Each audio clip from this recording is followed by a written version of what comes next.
Friends, welcome to my YouTube channel online Vinay academy. आज मैं आपको भारतीय संविधान के प्रमुख भागों के बारे में चर्चा करूंगा। भारतीय संविधान दुनिया का सबसे बड़ा लिखित संविधान है। इसे बनाने में 2 वर्ष 11 माह तथा 18 दिन लगे थे। मूल रूप से संविधान में 395 आर्टिकल्स यानी कि 395 अनुच्छेद तथा 12 भाग थे, लेकिन वर्तमान में भागों की संख्या बढ़ के 20 हो चुकी है। तो चलिए हम इसके बारे में चर्चा करते हैं। सबसे पहले देखते हैं भाग 1। भारतीय संविधान के भाग 1 में क्या है। भारतीय संविधान के भाग 1 में बताया गया है संघ और राज्य क्षेत्र के बारे में, कि भारत क्या है, भारत के कितने राज्य हैं, और सबके बारे में ये बताया गया कि कब किस राज्य को केंद्र शासित या मूल रूप से राज्य का दर्जा दिया गया है।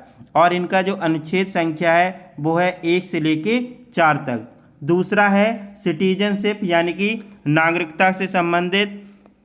इसका जो आर्टिकल है वो अनुच्छेद 5 से लेके 11 तक है।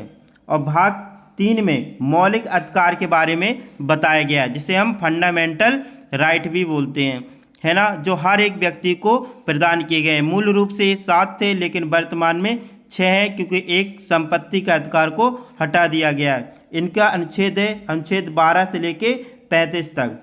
भाग 4 को हम डीपीएसपी बोलते हैं, यानी कि नीति निर्देशक तत्व।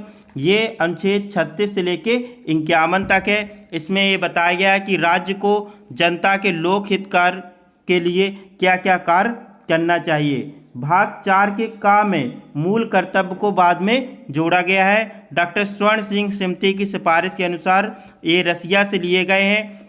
इसमें बताया गया है कि प्रत्येक व्यक्ति को अपने देश के प्रति क्या क्या कर्तव्य होने चाहिए। ठीक है, इनकी जो संख्या है वो 11 है और ये अनुच्छेद 51 का के तहत शामिल किए गए हैं। भाग 8 में बताया गया है केंद्र शासित प्रदेशों का प्रशासन और व्यवस्था किस प्रकार से चलेगी। भाग 15 में बताया गया है कि निर्वाचन से संबंधित अनुच्छेद जो दिए गए हैं वो 324 से लेकर 329 तक दिए गए हैं। राज्यों का निर्वाचन, ठीक है, राष्ट्रपति का निर्वाचन, प्रधानमंत्री का निर्वाचन, लोकसभा का निर्वाचन, राज्यसभा का निर्वाचन, सभी के बारे में इन्हीं आर्टिकल्स के बारे में बताया गया है। भाग 17 में राजभाषा को बताया गया है और ये 343 से लेके 351 आर्टिकल तक वर्णित है। जो हमारी राष्ट्रभाषा हिंदी है, जिसे राज्यभाषा का भी दर्जा दिया गया है, ये इसी आर्टिकल 343 के तहत ही बताया गया है। इसके बाद भाग 18 में बताया गया है आपात प्रबंध, जो कि जर्मनी से लिए गए हैं, और इसका जो आर्टिकल संख्या है वो है 352 से लेके 360 तक। ठीक है ना फ्रेंड्स, आगे देखते हैं। भाग 20 में बताया गया है कि संविधान में किस प्रकार से संशोधन किया जा सकता है। और ये जो आर्टिकल्स है इसका जो आर्टिकल्स है वो है आर्टिकल 36 से 8 यानी 368, और ये दक्षिण अफ्रीका से लिए गए हैं। ये भी याद रखिए, जो भारतीय संविधान में संशोधन है वो दक्षिण अफ्रीका से लिया गया है। आइए हम मौलिक अधिकार यानी फंडामेंटल जो हमारे फंडामेंटल राइट्स हैं और उनसे संबंधित क्या क्या आर्टिकल्स हैं, इनसे भी अक्सर क्वेश्चन आता है, इनके बारे में भी चर्चा करेंगे। देखिए, अभी मैंने आपको बताया था जो मौलिक अधिकार है ये भाग 4 में बताया गया है, और इनका जो आर्टिकल्स है वो 12 से लेके 35 तक थे। तो इसमें ये बताया गया है कि किस अनुच्छेद में किसके बारे में बताया गया है। ठीक है ना। तो आर्टिकल में सबसे पहले हम बताते हैं जो असमानता का अधिकार है, इक्वलिटी ऑफ राइट्स जो है ना, समानता का जो अधिकार है वो अनुच्छेद 14 से 18 तक बताया गया है। इसमें बताया गया है कि प्रत्येक व्यक्ति को, चाहे वो किसी भी धर्म, जाति या लिंग के आधार पर, उसके साथ भेदभाव नहीं किया जा सकता है।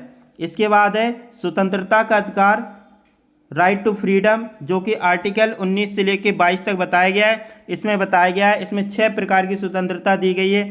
प्रेस की स्वतंत्रता जो है ना वो भी इसी से तहत है। अभिव्यक्ति की आज़ादी भी इसी के तहत है। कोई भी हम अपना एक संगठन बना सकते हैं अपने धर्म के लिए, अपने बोलने की स्वतंत्रता है, अपने विचार रखने का अधिकार है। ये सभी की सभी स्वतंत्रता के अधिकार के बारे में इसमें दिया गया है, आर्टिकल 19 से लेके 22 तक। इसके बाद है शोषण के विरुद्ध।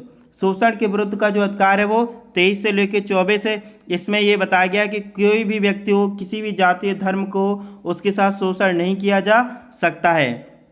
और इसी में विधि द्वारा भी बताया गया कि किसी व्यक्ति को अगर गिरफ्तार किया जाता है तो उसे 24 घंटे के अंदर मजिस्ट्रेट के सामने सशरीर पेश किया जाएगा। ये सभी शोषण के विरुद्ध के अधिकार जो आर्टिकल 23 से लेकर 24 तक दिया गया है। इसके बाद है धार्मिक स्वतंत्रता का अधिकार। ये है अनुच्छेद 25 से लेकर 28 तक। भारत एक धर्मनिरपेक्ष एक सेकुलर कंट्री है। कोई भी व्यक्ति किसी भी पंथ और धर्म को अपना सकता है, अपने धर्म के लिए खर्च भी कर सकता है, संस्थाएं भी बना सकता है। ये भारत में ये धार्मिक स्वतंत्रता का अधिकार है, उस पर किसी भी प्रकार का कोई दबाव नहीं है। संस्कृति का और शिक्षा का अधिकार। भारत सरकार ने ये बताया है कि शिक्षा का अधिकार 6 वर्ष से लेकर 14 वर्ष तक के सभी बच्चों को निःशुल्क शिक्षा प्रदान की जाएगी। ये शिक्षा का अधिकार है। प्रत्येक व्यक्ति को अपनी संस्कृति का संरक्षण करने का भी अधिकार है। इसके बाद आखिरी है हमारा संवैधानिक उपचारों का अधिकार। ये आर्टिकल 31 से लेके 35 तक दिए गए हैं, ठीक है ना। इसमें ये बताया गया है कि अगर उपयुक्त मूल अधिकारों के कोई आपके खिलाफ हनन होता है तो आप सीधे डायरेक्ट सुप्रीम कोर्ट में इसमें रिट दायर कर सकते हैं। इसे भीमराव अंबेडकर ने आत्मा कहा था, the spirit of constitution of India, यानी संविधान की आत्मा। आर्टिकल 31 से लेकर 32, जिसे 32 में इसमें बताया गया है कि अगर कोई सी भी व्यक्ति का मौलिक अधिकारों का हनन होता है तो वो डायरेक्ट सुप्रीम कोर्ट पर इसमें अपनी रिट याचिका दायर कर सकता है। तो फ्रेंड्स, ये जो मैंने आपको बताया है, अगर आपको ये पसंद आया है तो कृपया इसको लाइक, शेयर, सब्सक्राइब अवश्य करें। Thank you for watching.